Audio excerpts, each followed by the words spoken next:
You looked at someone else's life today. Maybe it was a photo. Maybe it was a salary number someone mentioned casually at lunch. Maybe it was just the car in the driveway next door. And for a split second, something tightened in your chest. You didn't want to feel it, but you did. And here's what nobody tells you. That feeling is not a flaw. It is one of the oldest survival tools your species ever built. Your brain compares. Constantly. Automatically. Without asking your permission. Before you have finished a single conscious thought in the morning, your brain has already begun measuring you against the people around you, measuring what you have against what they have, measuring where you rank. And the reason it does this is not vanity. It is not weakness. It goes back much further than that. Go back 200,000 years. Your ancestors did not live in cities. They did not have careers or follower counts or retirement accounts. They lived in small groups of 20 to 50 people, hunter-gatherer bands. Tight, contained. Everyone knew everyone. And in that world, your position in the group was not a matter of pride. It was a matter of survival. If you ranked high in your group, you ate first. You slept in the safer spot.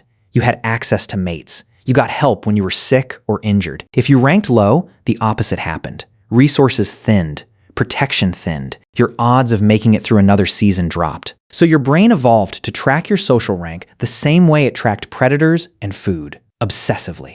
Continuously. Because the cost of not knowing where you stood could be fatal. Leon Festinger, a psychologist at the Massachusetts Institute of Technology, gave this process a name in 1954. He called it social comparison theory. His research showed that human beings have a fundamental drive to evaluate their own opinions and abilities. And when objective measures are not available, they do it by looking at other people. Festinger thought this was about accuracy, about trying to understand yourself. But what he was really describing was an ancient calibration system that your ancestors could not afford to turn off. Here is how it works inside you right now. Deep inside your brain, a region called the striatum responds to reward. It lights up when you eat something good, when you win something, when something goes right. But researchers at the National Institute for Physiological Sciences in Japan discovered something startling.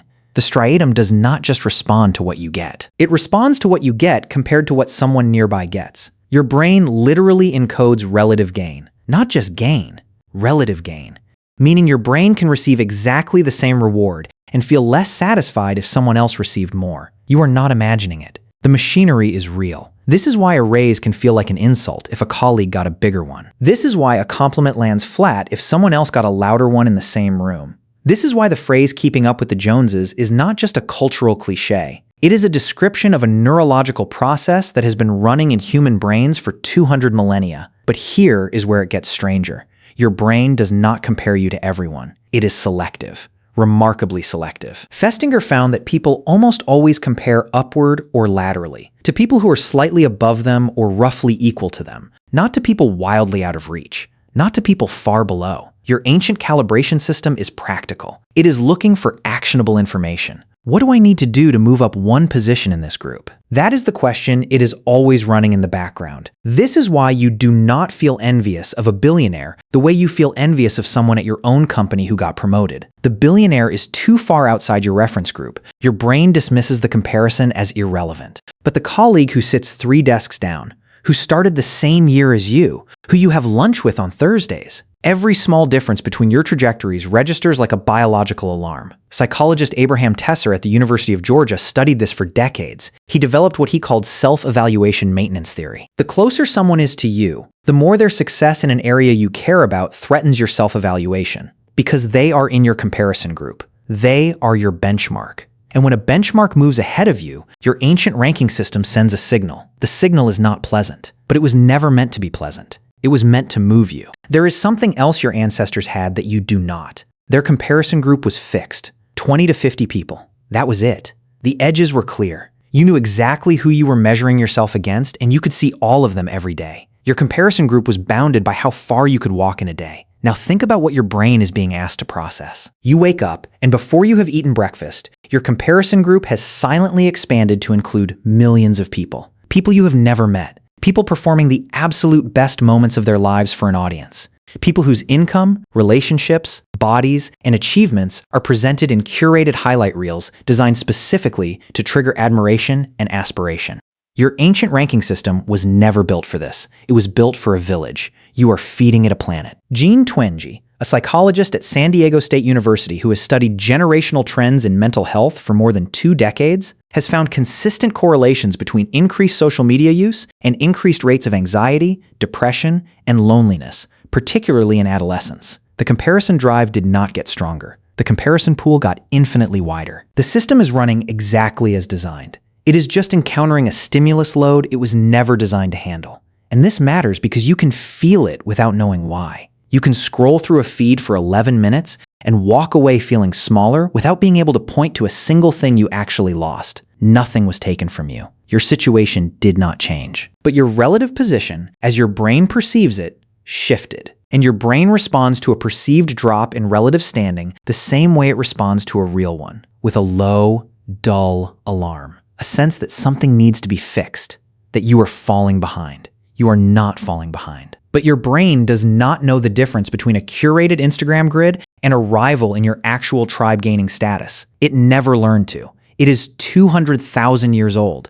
The cruelest part of this is that more is never enough. Not because you are greedy, because the system is not built to reach a destination. It is built to keep calibrating. Anthropologist Sarah Brosnan at Georgia State University has studied fairness and comparison across primates and found that even capuchin monkeys reject rewards they would normally accept the moment they see another monkey receive a better one. The drive to compare and assess relative standing is not uniquely human. It is primate-level ancient. It predates language. It predates civilization. It predates everything you think of as your personality or your ambition or your anxiety. This drive has built things. Entire civilizations have been shaped by the human compulsion to measure, compete, and climb. The urgency your brain creates when it senses you are falling behind has propelled exploration, invention, and achievement at scales that no other species on Earth has come close to. The same system that makes you feel a knot in your stomach when a friend buys a house before you did is the system that built cities. The same circuitry that drives you to refresh a notification is the circuitry that drove your ancestors to work harder, hunt smarter, and form the alliances that kept the whole group alive. The system is not your enemy, but it was built for a world that no longer exists. And now you carry it into a world that has been deliberately engineered to trigger it, repeatedly, all day, every hour, in your pocket.